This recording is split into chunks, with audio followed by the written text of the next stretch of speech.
as we continue our conversation about ExxonMobil CEO Rex Tillerson, who Donald Trump is expected to nominate for Secretary of State.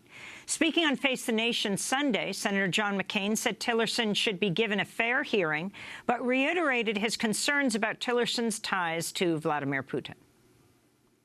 Ties are strictly commercial and got to do with his business in the oil business, fine.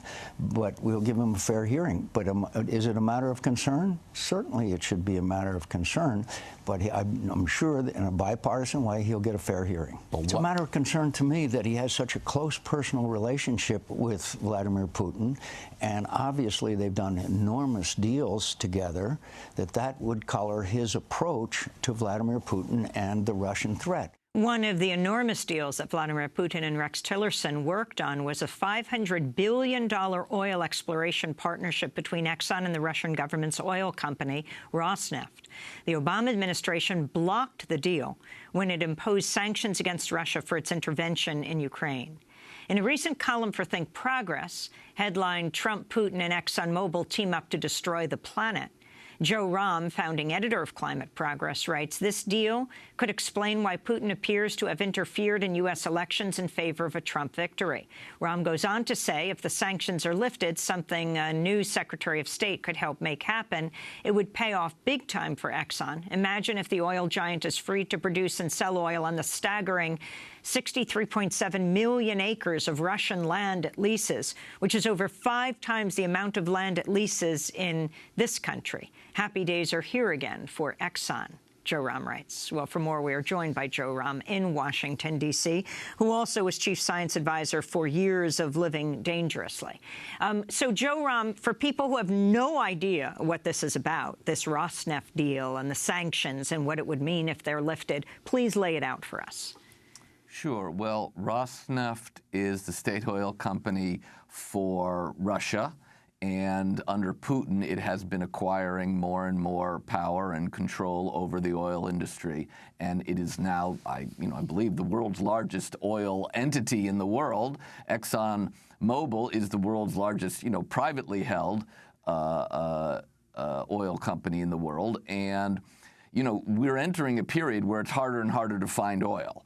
And as I write in Climate Progress, ExxonMobil's prospects for finding, easy to find oil in this market were pretty dim until this deal was struck between Tillerson and Putin, basically.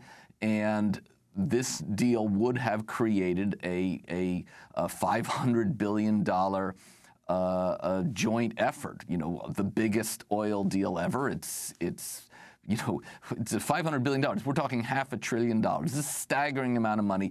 It was a deal that was perhaps going to ensure the future of a stream of oil for Exxon for decades to come, even, of course, as the world needs to get off of oil. For Putin, this is critical revenue and critical outside investment, because particularly now in this era of low oil prices, that seriously hurts Putin. So this was considered to be a game changer. Rachel Maddow said, this was a deal that was considered, it might change the historical trajectory of Russia. Now, Putin then invaded Crimea and interfered with Ukraine. As a result, the United States and most other civilized countries put in place sanctions. Those sanctions in 2014 killed this deal. And, as I write in the piece, the question of the intelligence community now says that Russia interfered in the election on behalf of Putin. That through leaks, through hacking private email accounts and releasing them, drip, drip, drip. And also, we have reason to believe they're one of the major promoters, disseminators of fake news. So one can understand the motivation. Some people said, hey, Putin has enough motivation just to, cast doubt on the U.S. election. But $500 billion, that is a very big motivation to mess up the U.S. election. So explain what could happen if Tillerson did become Secretary of State. Well, if Tillerson becomes Secretary of State, and I also want to say the man has no qualifications to be Secretary of State. It just deserves to be said. He's worked for Exxon Mobil his entire life. And I know we've entered this realm where we just elected, Donald Trump president, who is unqualified, and he's been naming a series of people who are unqualified for their job. But it just needs to be said. So Tillerson has no qualifications for his job, and the deal that he was negotiating with Putin 2 years ago won him the highest order that Russia gives to a foreign citizen. So he and Putin are very, very close. And as Secretary of State, of course, he is our lead negotiator. He's the president's top representative to every foreign government in the world. So here's the signal it sends to the rest of the world. All that matters to the United States is oil and a friendly relationship with Putin. Now, this is a totally compromised Secretary of State. It is absurd. In any sane, rational world, this would just be round-the-clock pillory. How could Tillerson decide about, for example, lifting the sanctions? What role would the Secretary of State play if he gets that job? Let's look at the sanctions from two different. There's the U.S. sanctions, which the Obama can pretty much, which President Trump can pretty much lift most of himself. But then there's all the other countries who have sanctions. And in order to make an economic deal between Exxon and Rosneft, Russia, work, you're going to need not just allowing U.S. investment in the country. You're going to have to allow Russia, to make deals and sell oil with every other country. So as Secretary of State, he can simply make it his top priority to use the full leverage of the United States in every deal to benefit the oil industry, to benefit the U.S. oil industry, to benefit Rosneft, to benefit Putin. It's basically would be turning the U.S. State Department and the U.S. executive branch into what Russia is, a kleptocracy run by Putin and his gang to extract money and enrich themselves. And Joe Romm, what about his own wealth? What about Rex Tillerson's own wealth? He is the current CEO of Exxon. If he retires and becomes president and becomes Secretary of State, still his money is tied up in Exxon, in what happens to Exxon, what the State Department and other government agencies, how they relate to Exxon. Yes, and he would presumably divest. He would presumably have to sell off his $100+ million worth of shares of Exxon Mobil, and because of the way the law is written, he can do that tax-free. But I think it's important to say that, someone who has worked all his life at Exxon Mobil, all the way up to the top of the company, is hardly going to be able to separate his interests and the interests of all of his close personal friends and family simply by divesting himself of the stocks. He is Exxon Mobil, and you should just see that on his forehead whenever you look at it. Carol Moffett, we just have a minute, but you're seeing one agency head after another, one cabinet member named after another, related to Exxon, in fact. Yes. If you look at Jeff Sessions, he intervened in the investigations of Exxon. If you look at Scott Pruitt, the nominee for EPA, he intervened in the investigation of Exxon by other state attorneys general.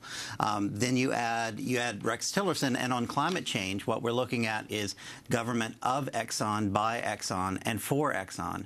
But it's really important to recognize that this is emblematic of a broader trend that we're seeing in Trump's nominations, where in one agency after another, he has put people in charge of agencies that are patently hostile to both the agency itself and to the people and places those agencies are designed to protect. It's looking to move us 100 years backward in time and undo 100 years of environmental and social progress. And finally, Bill McKibben, one of his transition team representatives said today on one of the talk shows that this is a man who is very accomplished in business, so he'll be reviewing the budget of the State Department and, you know, who should be there and who shouldn't. We hear about the Department of Energy.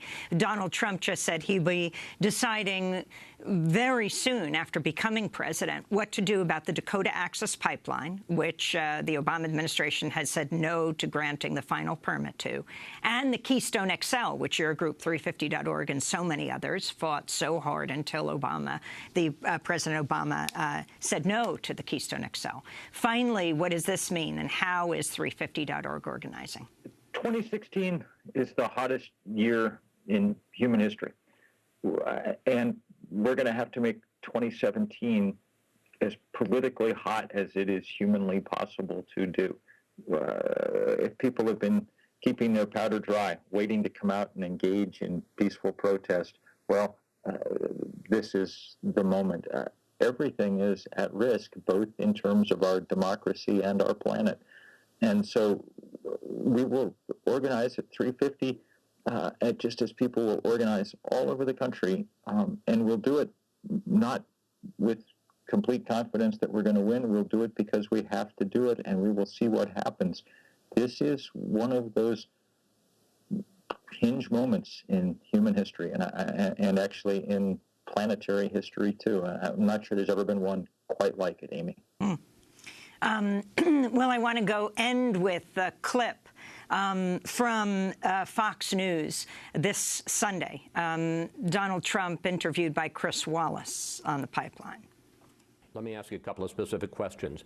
Will you still pull out of the Paris Climate Agreement, which has been signed by more than 100 countries to reduce carbon emissions? Will you restart the Dakota Access Pipeline, which the Army just stopped? Okay, let me not answer the Dakota, because perhaps that'll be solved by the time I get there, so I don't have to create enemies on one side or the other. But I will tell you, when I get to office, if it's not solved, I'll have it solved very quickly. Meaning you're going to start it? I'm not saying anything. I just say something will happen, and it'll be quick. I think it's very unfair. So it'll start one way or the other. You'll have a decision pretty quickly. And also the Keystone Pipeline, you're going to have a decision fairly quickly. And you'll see that. Now, Paris, I'm studying. I do say this. I don't want that agreement to put us at a competitive disadvantage with other countries.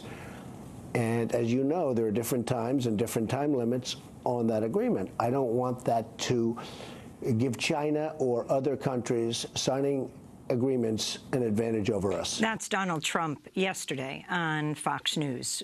We will wrap up there.